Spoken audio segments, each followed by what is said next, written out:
Good afternoon, everyone. My name is Cristina Agafon, and as Alistair mentioned, I'm a senior hydraulic modeler and a hydrologist with Jacobs.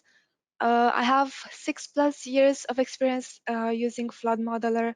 I'm also part of the software support, and I've also been delivering the introduction to 1D river training for the last maybe year and a half or so. I even lost count.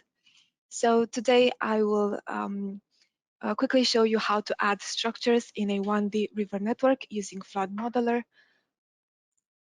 Just a quick agenda. So we will go through a quick overview on the need of structure units in a 1D river network. We'll also discuss on how to select the most appropriate unit to represent the structure of interest. And we will also go through the blockage unit. So as the name of the webinar says, this presentation will mainly focus on the model build part, and I will demonstrate how to add certain structures or units in a basic schematization, as well as in a more complex one, where we'll have some compound structures. And at the end, we'll have some good practice suggestions.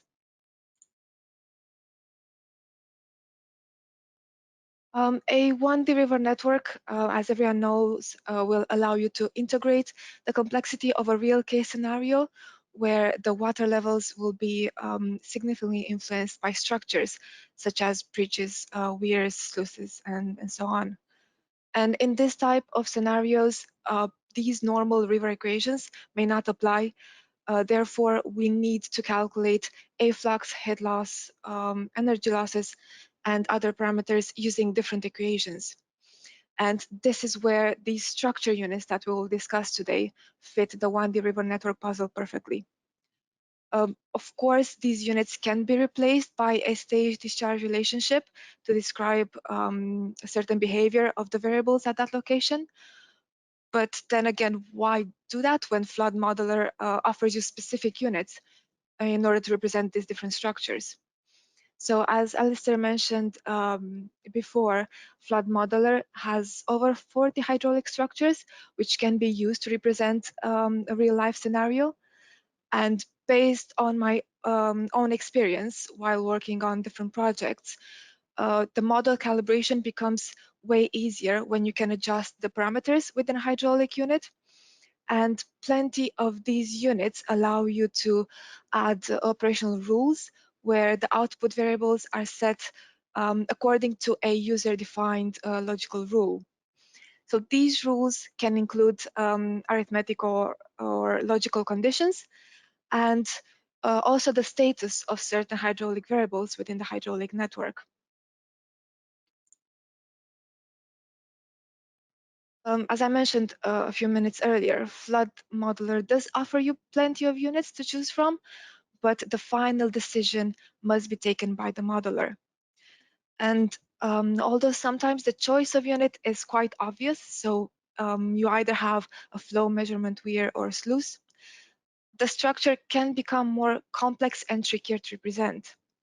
If it's a movable structure, the modeler will have to take into account operational rules, gate positioning, some sampling time steps, and so on.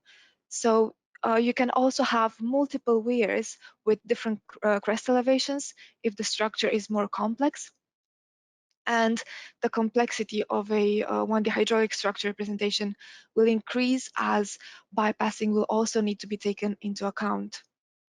Our best recommendation would be to think about the hydraulics before taking any decision in how to best represent your structure. So after you decided which unit would best benefit your 1D river network and is most representative for the structure that you're trying to represent, we need to add that unit in our 1D river model. So we here have a very simple schematization of a 1D river network where we are using a flat V weir as our structure.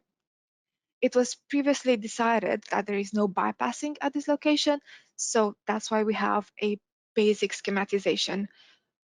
So preferably you'll have a survey with upstream and downstream cross sections. as well as details at the structures, such as crest levels. In a simple schematization, the link between the upstream and downstream river sections will have to be broken. So we have here the two river sections, and this link will have to be broken. Link broken by adding a chainage of 0 in the upstream river section. And then you'll need to add your structure unit in between these two river sections. And when the pop-up window will appear to add the labels, we will add the upstream and downstream units labels. And in this way, the structure will be connected automatically.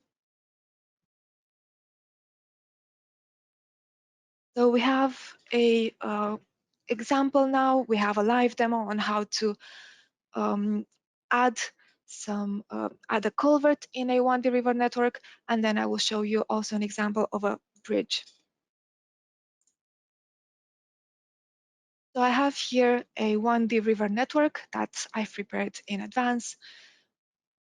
If I will zoom in the area of interest, I will add a base map as well, just to see what we are trying to represent. So we are in Upton upon Severn. So this is a 1D river model that we are using usually for our trainings. We have a bridge that we want to represent in our 1D river network. I've already added the two structures in here. So we have an upstream and downstream conduit unit.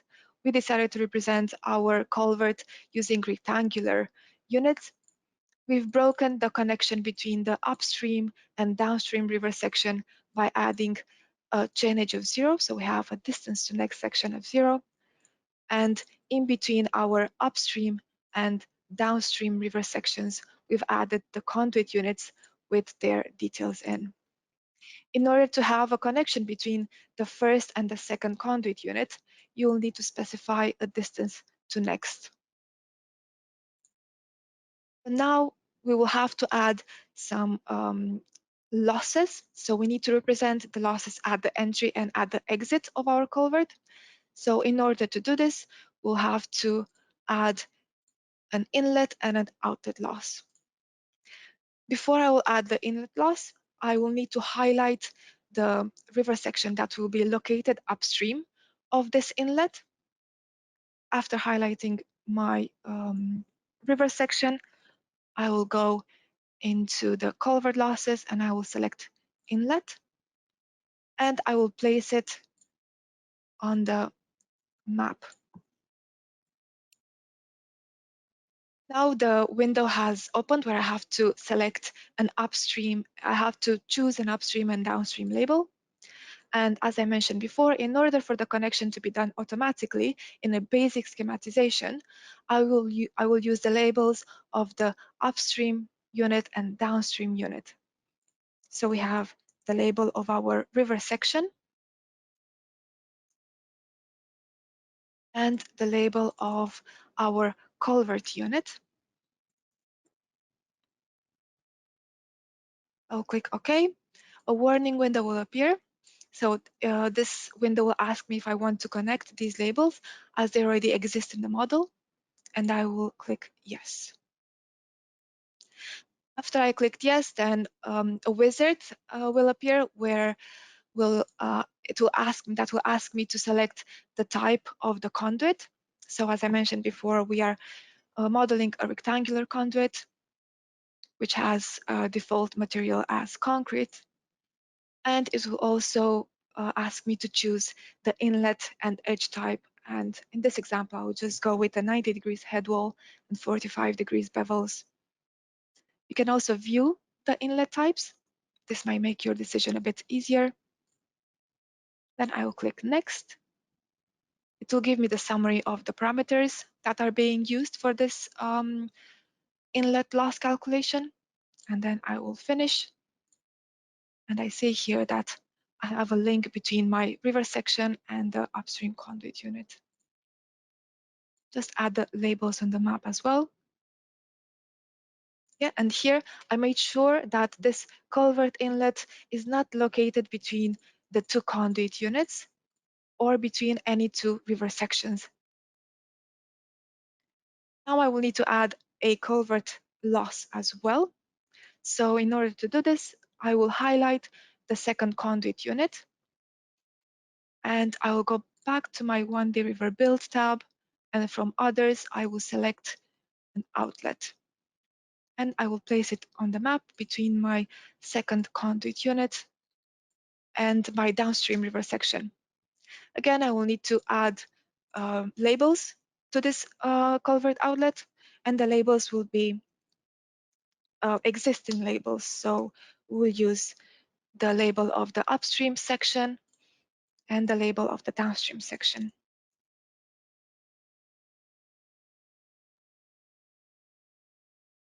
Then after I will click OK, I'll have the warning message, which is just a double check, making sure that I did add the correct labels into this new unit. I want to connect these labels. And now I have a complete culvert into my 1D river network. Just another quick mention that I should have here is that the second conduit should have a distance to next conduit of 0, as this represents the end of the culvert. And you can save your network and run a steady state simulation in order to create initial conditions, followed by an unsteady simulation using the initial conditions that we've created during the steady run. It's a bit easier to add a bridge unit. That is a bridge unit without representing any overtopping or bypassing. So again, the connection between the two river sections will have to be broken. So we'll have a distance to next of 0 for the upstream cross section. And with this cross section, with the upstream cross section highlighted, we will add our bridge unit. So the bridge unit is located under 1D river build, weirs, sluices, orifices, bridges, and we have a drop-down menu where we can select the type of bridge that we want to add into our 1D river network. Just open quickly the bridge unit. So we have, again, similar with the culvert losses that we've added, we have labels for the upstream and downstream of this structure. And these labels are existing labels, so they are the labels of the upstream and downstream river sections. So this way the connection will be done automatically. Again, make sure that the bridge unit is located between the two river sections, so between the upstream and downstream river sections where we broke the connection by adding a chain edge of 0.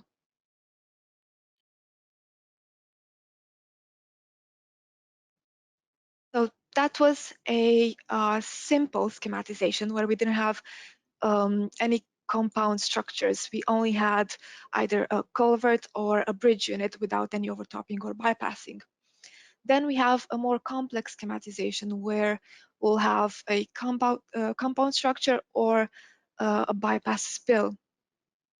So this might look a bit scary, and apologies for any color blindness, but I will explain what's happening. So for a more complex schematization, we'll need to add a few more units, as you can see in this example on the slide. So we have, again, a flat view weir.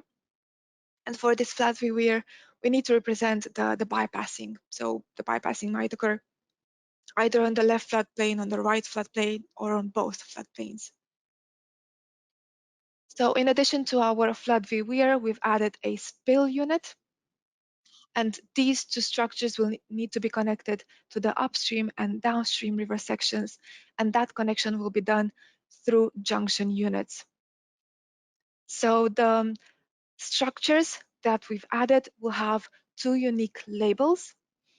So the flat view weir will have its own label for the upstream, and again, a unique label for the downstream. These unique labels will be connected to the junction units. So the flat view weir will be connected to the upstream junction, and the downstream label of the flat view weir flat V weir will be connected to the downstream junction. And the same with the spill unit, it will have two unique labels which will have to be connected to the upstream junction and downstream junction.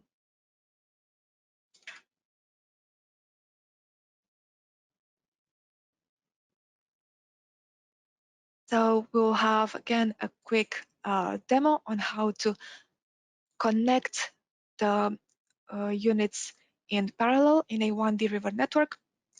So now I have the culvert unit that I've built in the previous live demo. So I've had a simple schematization of the culvert unit, and I've added a spill unit that will represent the overtopping.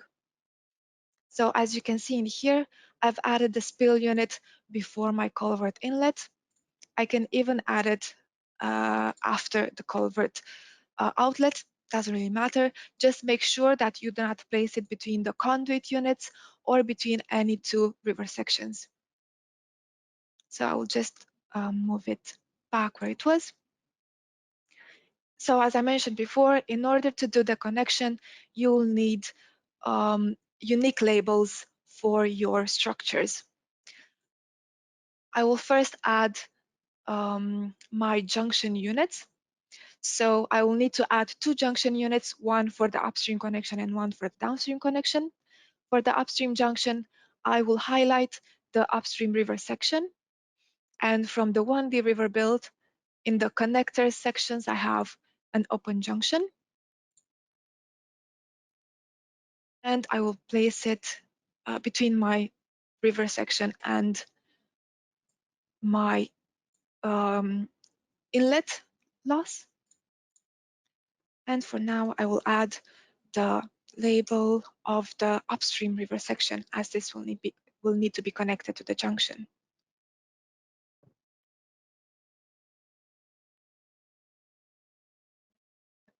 These labels. And I will then need a downstream river, downstream junction. So I will place it after my culvert outlet. I will select an open junction again. I will place it on the map between my culvert outlet and my downstream river section. And just for now, I will add the label of the downstream river section, as this will need to be connected. I want to connect these labels. So as I previously mentioned, this connection for a more complex representation will be done through the labels. So in my spill unit, I've added upstream label, an upstream label and a downstream label. These are unique labels. And as I'm using an example from the previous basic schematization, for the node labels for the culvert inlet, I've used existing labels. I have to change now these labels in order to connect my inlet properly to the junction unit. So I will edit this, this section in here. For the upstream label, for an culvert inlet, I will need a unique label. So I will just call it simply Upton in from inlet. For the downstream label, I will leave the Upton culvert 1 because this inlet will have to be connected to my culvert. And we will need to add an upstream remote label because when we are adding a unique label, this will not specify which section the culvert inlet will need to take a velocity from in order to calculate that loss. So this remote label will do just that for us. It will tell the unit will tell the unit which section to look at in order to get that velocity. So I will need to add the label of the upstream river section. We don't need a downstream node, downstream remote label because we have an existing downstream label connected. Click OK. And now we'll do the same for the culvert outlet. So the approach is similar as with the culvert inlet. now we'll have to add a unique downstream label, as this downstream label will have to be connected to the junction.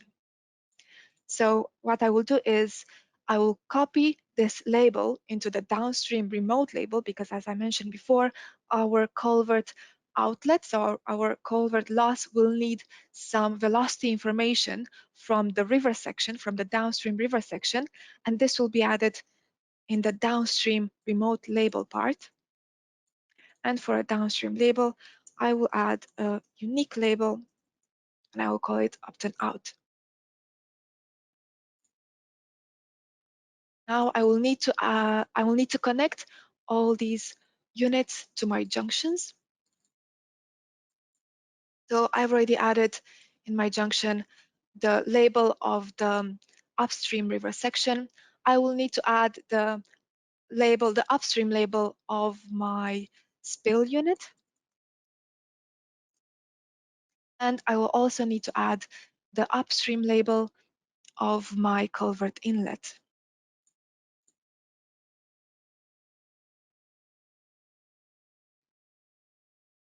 Click OK. Again, it will ask me if I want to connect these labels. I will click yes, and I will refresh my view. So as you can see, now my culvert inlet is connected to the junction, as well as the upstream label of my spill unit connected to the upstream junction. So we'll have to do the same with the downstream junction.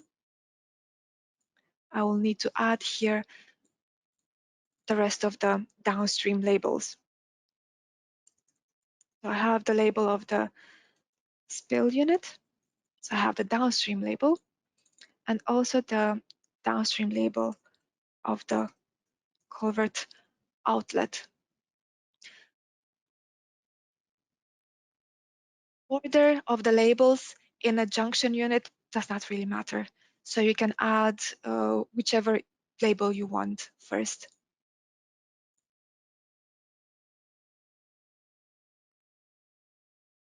Refresh, and this is how a more complex representation of a culvert unit should look like.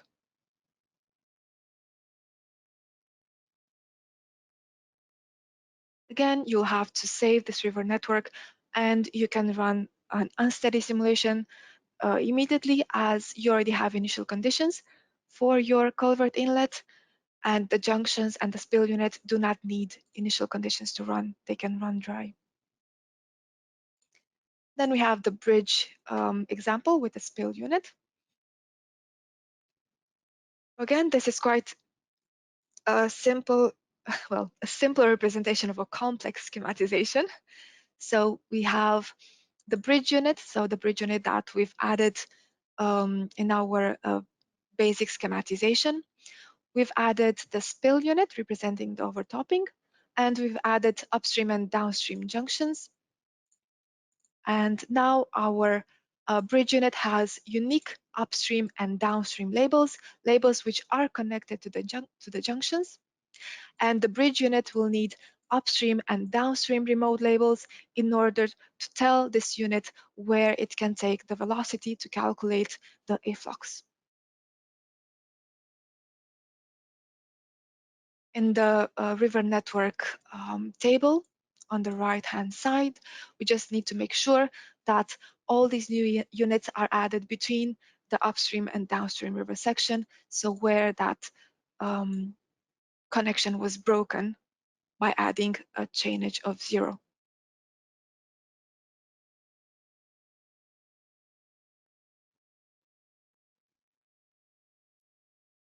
Now we'll quickly discuss about the blockage unit. So as I mentioned before, I am a member of the software support team, and as a member, I've seen quite a few tickets where we have quite a lot of questions regarding this blockage unit, and these questions mainly being how is it connected? What do all the 5 node labels mean? Yeah, it has 5 node labels. And what calculations does it actually use? This is explained in a bit more detail in one of the posts. I think it's a tip of the month ticket, a tip of the month post that we have in our newsroom in the Flood Modeler website. So this tip of the month is called How to Model Blockage Scenarios in Flood Modeler. And today we will mainly cover how to add this unit to our 1D hydraulic model and how to connect it to the rest of the structures. The blockage percentage of this, which is specified in the unit, will occupy the same proportion of the width of the section at all water levels, and this blockage is applied vertically. This blockage unit can be used in different scenarios, so you can use it to represent obstructions in a river sections or a culvert. You can add this blockage unit at the entrance of a culvert, for example, or when you have some sudden narrowing of the channel. You can have this blockage at the exit, or when you have a sudden widening of the channel. And we'll have, again, a quick live demo showing you how to add a blockage unit. We will add our blockage unit in a 1D river network where we have a bridge unit and a spill representing the overtopping. Yeah, so we have here our structures. We have the bridge unit and the spill, and we want to add a blockage unit upstream of the bridge. In order to do this, we will need to add a blockage unit from the 1D river build in the other sections where where we will find the blockage unit. So I've highlighted my junction, my upstream junction. I've clicked on the blockage and I will just place it in parallel in here.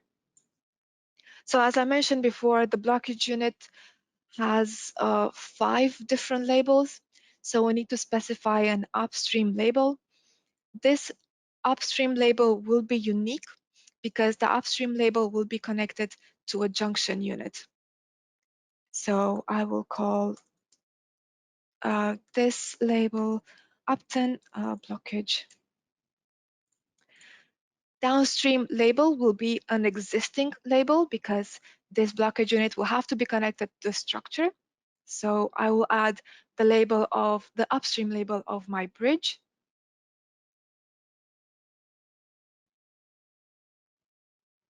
And then we'll need some remote labels. So the upstream and downstream reference sections are actually remote labels. So these labels will be used to get those variables that the blockage unit will need in order to calculate that loss.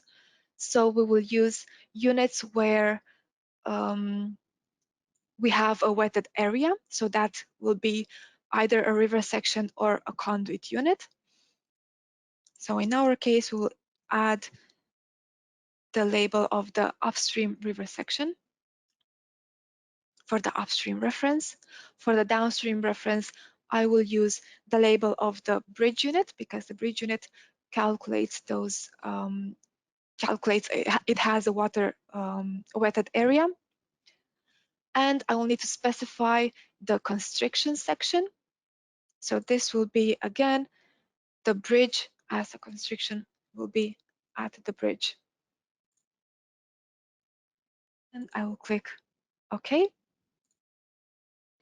And I've connected this blockage unit to the upstream river section and to my structure, to my bridge. I will need to connect this blockage to the junction, and I will open my junction unit.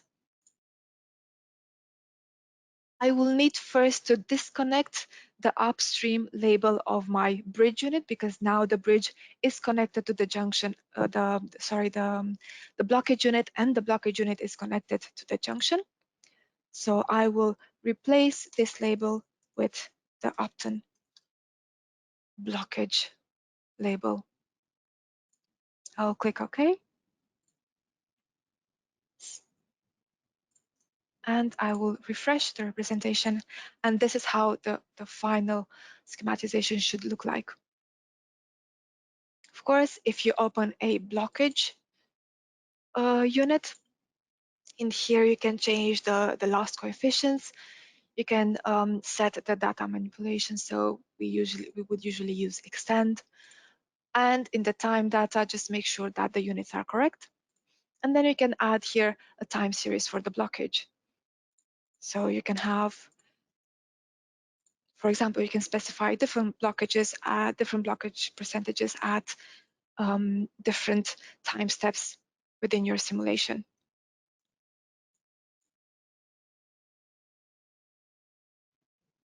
Then you'll have to save your network. You do not need to run a steady state simulation in here, but what I would suggest is copy the initial conditions from your bridge into your blockage unit, and that can be done within the 1D river network from the default initial conditions table.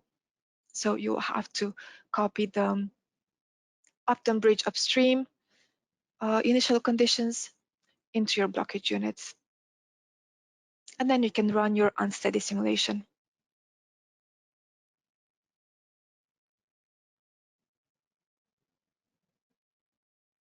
Just as a quick summary of the live demos that we just had, it is very important to remember the labeling rules. So the connection of the structure units to the channel unit is done through labels and not their position in the network, so in the network table. And you have to make sure that the connection between the two river or conduit units is not broken, except where we have a chain edge of 0. For a basic structure schematization, the structures will use the labels of the upstream and downstream river sections. For structures in parallel, you will have unique labels that are connected to upstream and downstream junctions, and also remote labels that will tell your unit where to take the velocities from. And some very useful advice that we have for modelers is to make sure that before you start building your model, you have a proper understanding of the physical system that you are trying to represent. Make sure you plan your model design, build, and also your testing strategy. Do not just add all the model data in 1D river network and run a simulation, because this will most definitely crash. So you'll need to make sure that you have appropriate initial conditions. Make sure you build incrementally. So we always recommend starting from upstream and then go downstream. Make sure you start with a clean network, so where you have only river sections that you can create initial conditions for by running a steady state simulation. Add your structures one by one, making sure that you create initial conditions for the structures as well. Check, test, and validate in small chunks. Make sure you regenerate, refresh, or save initial conditions frequently. Also, remove errors as they arise, and make sure that you arrange for a model audit at an appropriate point and not as a last-minute rush.